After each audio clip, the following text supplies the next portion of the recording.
قليلة هي الفيديوهات اللي بتتكلم عن الحياة الجنسية للحيوانات، بالرغم من إن فيها غرايب وألغاز تملى 1000 مجلد ويتعمل منها 1000 بحث. هنا وللوهلة الأولى ممكن تتخيل إن اللبؤتين دول بيتزاوجوا مع بعض، صورة تخدع ومشهد يصدمك، إلا إن وراه حقيقة مختلفة تماما.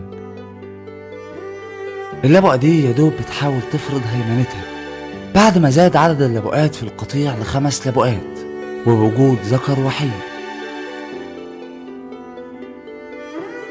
الأسد إندرو واحد من أشهر أسود رواندا، واللي نال شهرته لسبب هيصدمك. تخيل إنه لا معاركه ولا قوته ولا حتى شجاعته هما السبب في الشهرة دي. طب إيه؟ الجنس.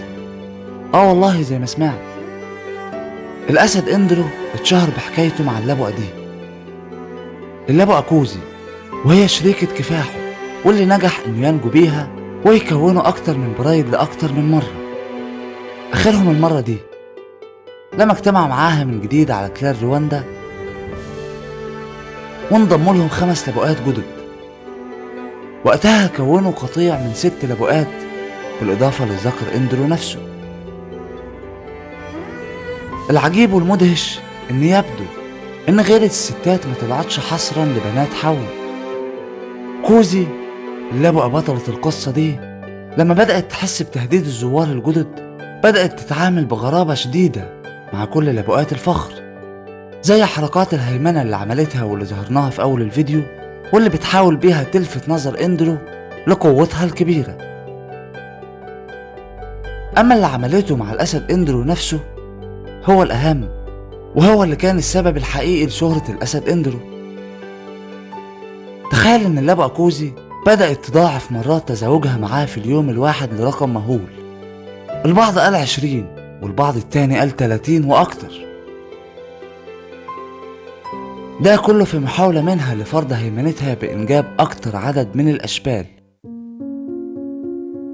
في حين إن الذكر إندرو ملقاش مانع إنه يزود فرص نقل جيناته لأبناء جدد طالما إن الفرصة متاحة.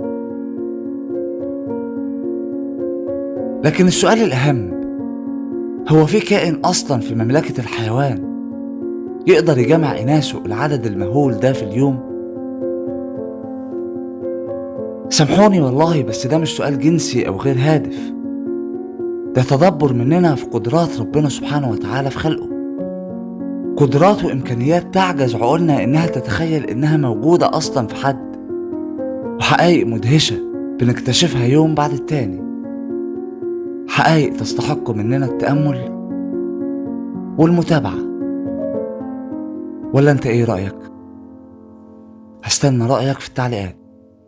وفي الأخير أتمنى يكون الفيديو عجبك وتكون استفدت بمعلومة جديدة، وخليني أفكرك هكون سعيد جدا لو انضميت دلوقتي لأسرة أرض العجائب واشتركت في القناة، وهكون أسعد لو عملت إعجاب بالفيديو، وأشوفك الفيديو اللي جاي على خير.